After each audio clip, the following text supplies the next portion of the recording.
Hello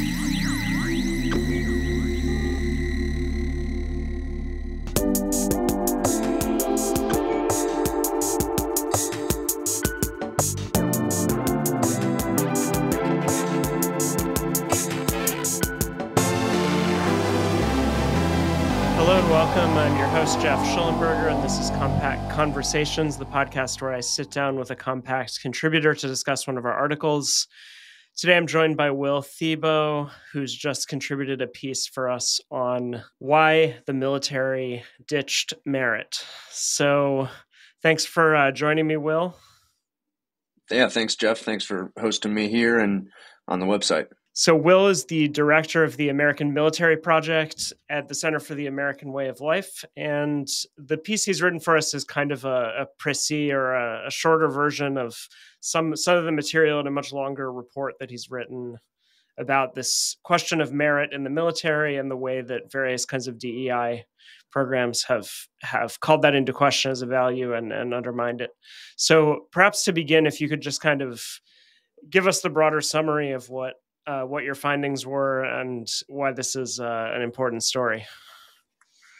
Of course. So it's, to understand this topic, you kind of have to understand the broader, context in which more people are talking about DEI in the military these days. And typically it takes the form of, incredulity over drag queen story hours or, the nature of certain PowerPoint slides that are shown in the military. And I object to almost every instance when those kind of come to light on social media. But what I try and do is, to understand both the history of diversity, equity, and inclusion policies in the military, why that's objectionable, and to the point of why it's objectionable, I want to understand what is the military as an institution in America, and as an institution that's used for political purposes, even. And so, a few kind of countervailing trends that I set forth. One is that the military, although typically understood to be the last bastion of merit-based conservative orthodoxy, was in many ways the first institution to succumb to the most severe diversity, equity, and inclusion policies that we've seen from our federal government. And second is that has deleterious effects on military readiness because it's a zero-sum equation when you consider what it does to merit in the military profession, right? If at any point you're expected to track and make progress on, the composition of a unit or a group based on race, you're going to make decisions based on the color of someone's skin. But all of that is a bad thing because the military is a unique institution. I think I used a line in this piece that, I think there is perhaps some extremes that conservatives these days want, the kindergarten classroom to be the pure bastion of meritocracy. And I think that's a little absurd. But if there is a place where we're going to be purists about a meritocracy, it should be the military, because only the military has a job that requires violence and necessitates kind of unique values in defense of American interests. Yeah, I wanted to dig a bit into that history that you explore, which, as you said, I mean, it did surprise me how far it goes back. And as you said, it's often conceived of that this is a more recent set of developments, but actually you can trace it quite a ways back to the 60s and to the notorious Robert McNamara, who's mostly known for other things, but had a hand in this history as well. Yeah. To my mind, I didn't think the legacy of Robert McNamara could get much worse, but here we are. And I will say though, the history is a mixed bag. In 1948, President Truman made the decision to integrate the armed forces. Previously segregated, although it wasn't really a live issue, just because the proportions didn't represent that of the nation, in the Army at least. But he made the decision to integrate the armed forces in 1948. And what transpired for the next 12 years until 1960 was, I think, a genuine effort at a colorblind meritocracy, if we've ever seen one. The Army stopped asking for applicants or recruits' race on personnel files. It simply wasn't tracked. And you can't imagine a kindergarten classroom where kindergartners aren't asked their race these days.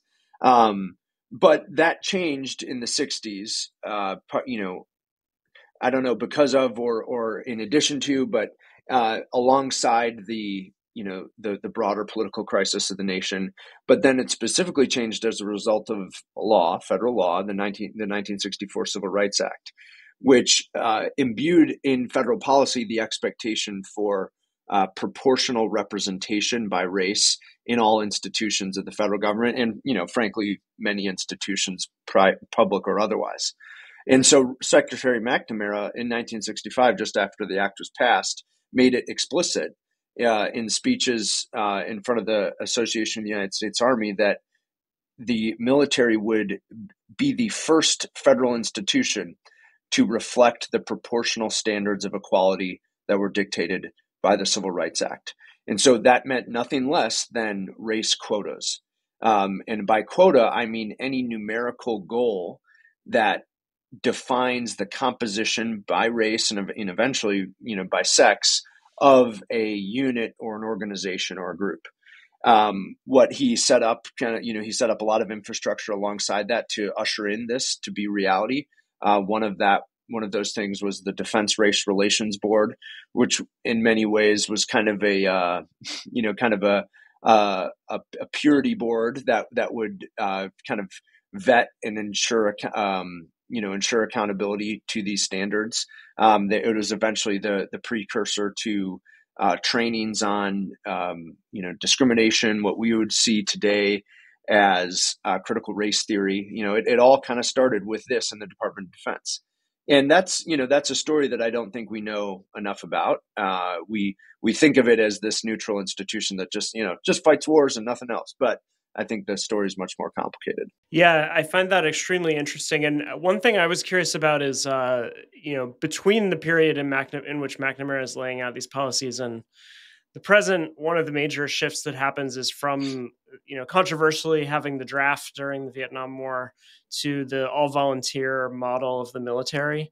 So I was curious how that shift kind of plays into this history, because it does seem to, it'll to some extent change the composition of the military in various ways and changes what the nature of it is as an institution and its kind of relationship to the broader public. So I'm curious if there's any part of that shift that kind of fits into this story in an interesting way. It's interesting, and I don't know that I have the most concise presentation of how it all flows. I will just say the draft came at a time when these policies came afoot. These policies preceded the draft, and so you had a military where there was an expectation of proportional equality. The draft infused America into the military when both America and the military were in crisis. America in crisis politically, with a lot of racial violence, and then the military in crisis on the battlefield in Vietnam. And one really, maybe this wasn't causative, but once the draft happened, the crisis of race relations within the military became much more apparent. There was a race riot on a U.S. aircraft carrier during Vietnam. There were multiple U.S. Army prisons in Vietnam. Again, these were prisons that held U.S. soldiers. There were multiple race riots at multiple U.S. prisons during the Vietnam War, where prisons were taken over by inmates.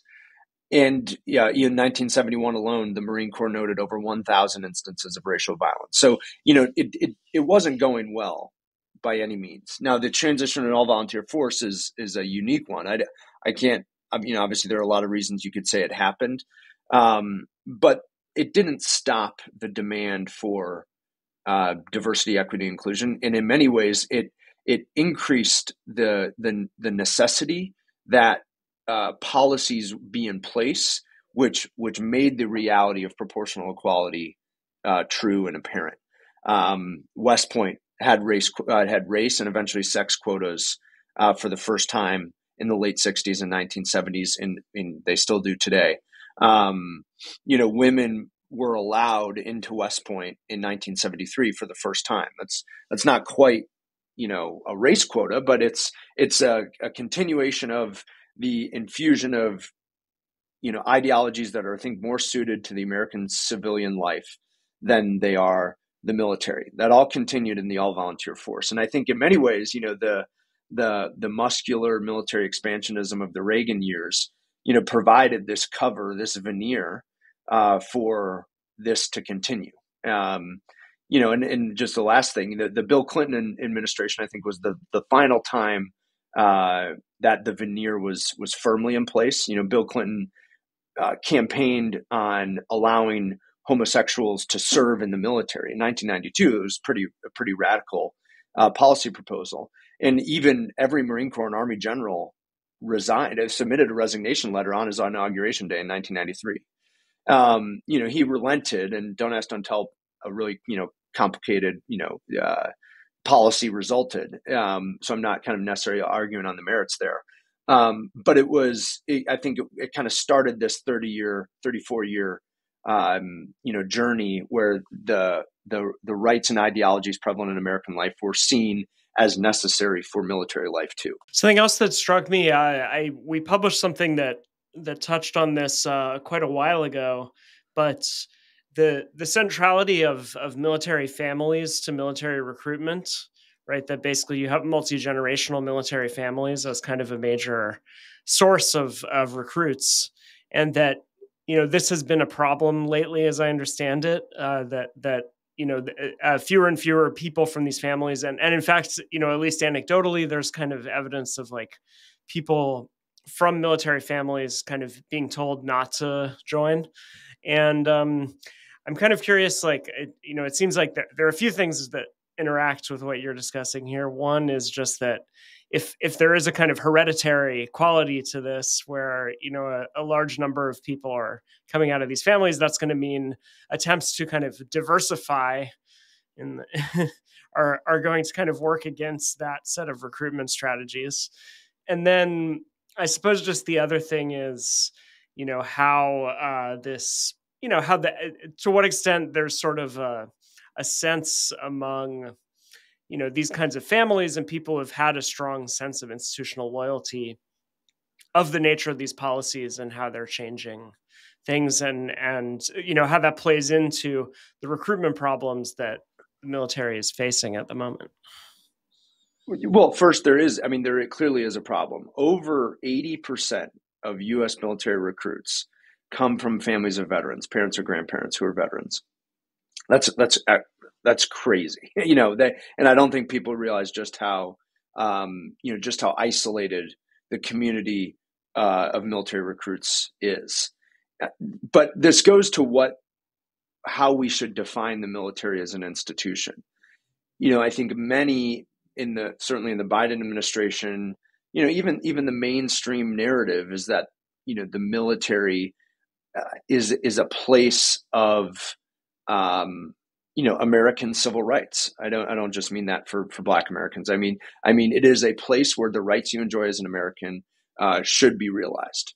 And this is kind of, I go to in my broader piece that I published with Claremont and Tom Klingenstein.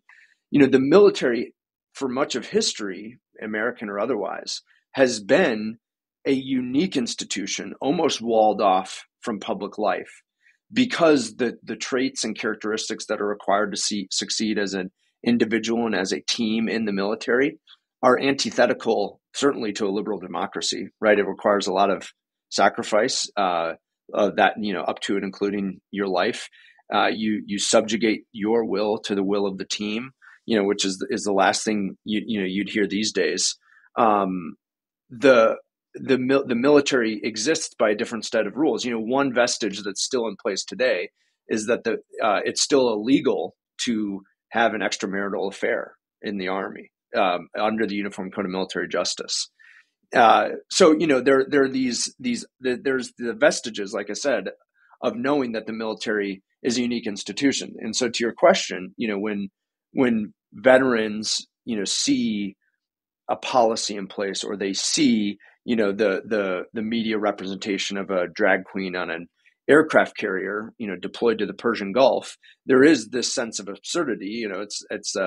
I don't know if it's not in my backyardism, if that's the right use of the acronym, but it's not the military that you grew up in. It's not, I was in the military from 2014 to 2020, and I, deployed to Iraq multiple times. And there are even things that I see these days that are foreign to me. But, and my wife was also an Army officer too. So we're kind of doubly mixed here. And I think we just want the institution to be the institution that served us so well and set us up, for the rest of our life. The final thing I'll say is I do think I kind of hesitate to though then say, hey, don't join the military.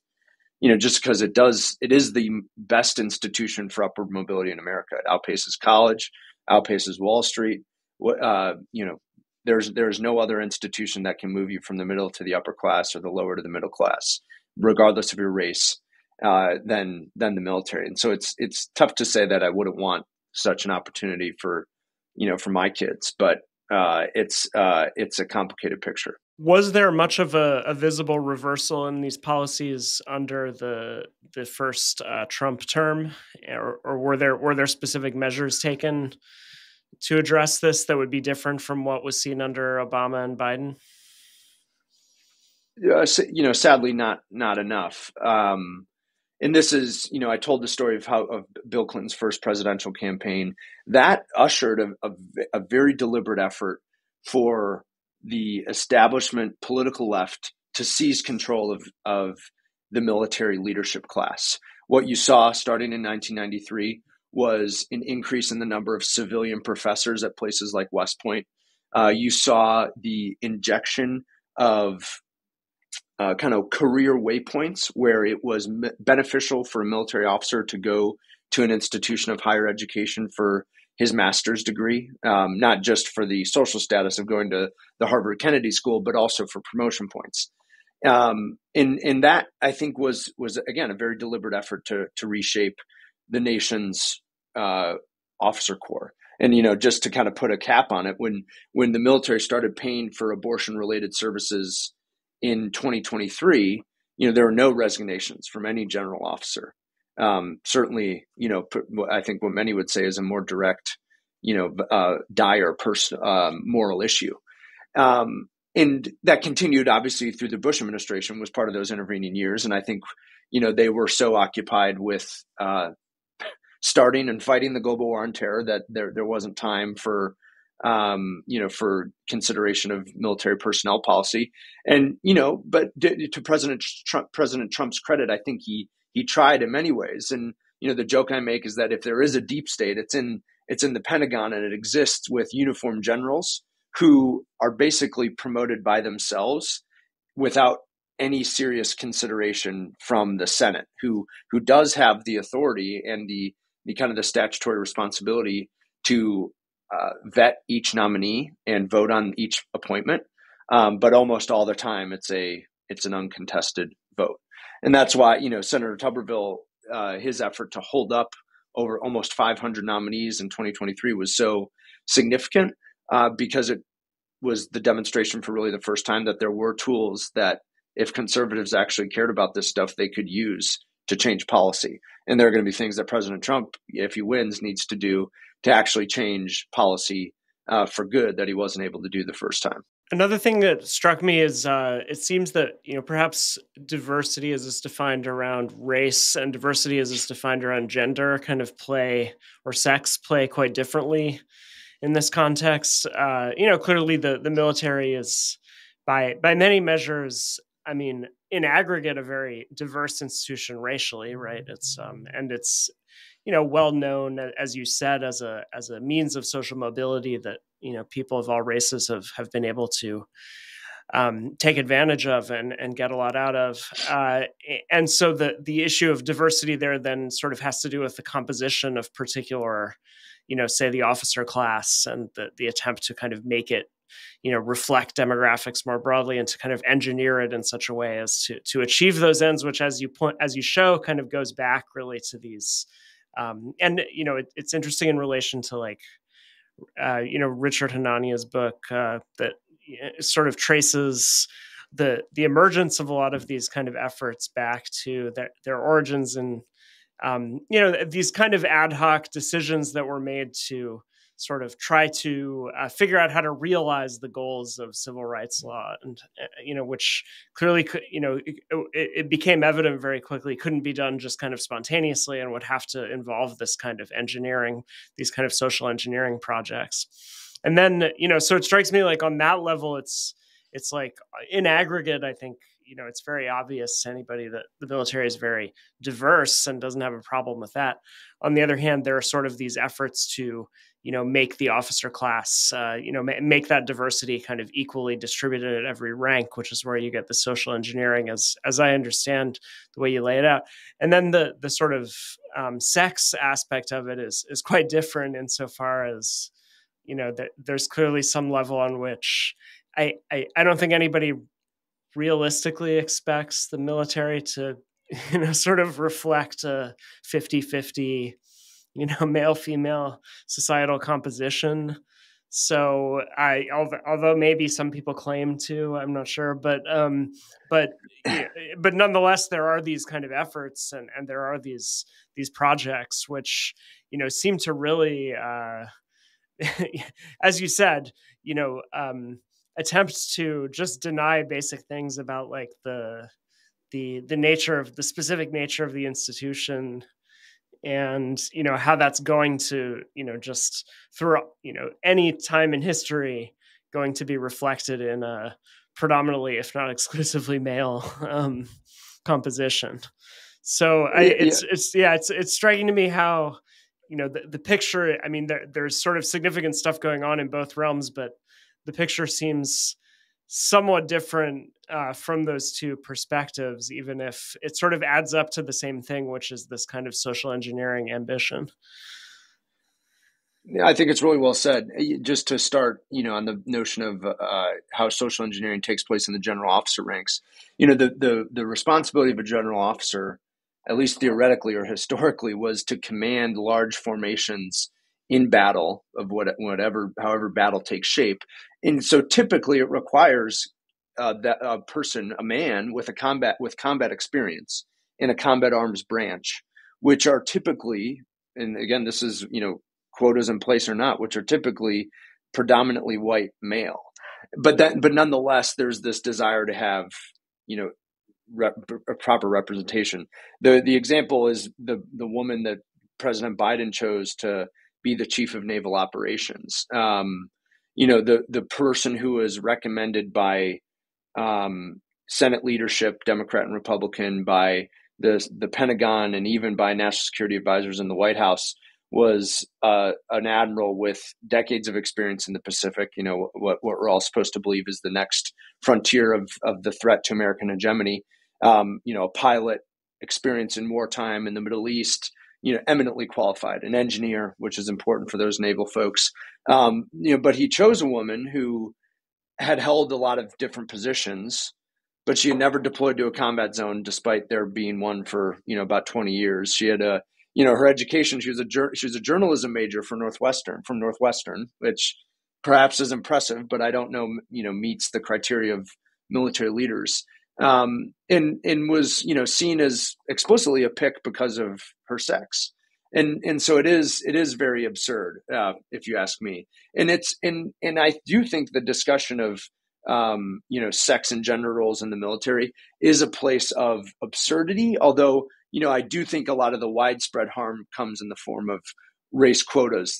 I talk about this in my longer piece too, but the Army physical fitness test, in 2014, the Army decided to embark on a journey to make the Army combat fitness test, which resembled activities you would typically need to do in combat: run, lift weight, drag something that simulates a body, hold yourself from a bar, things like that.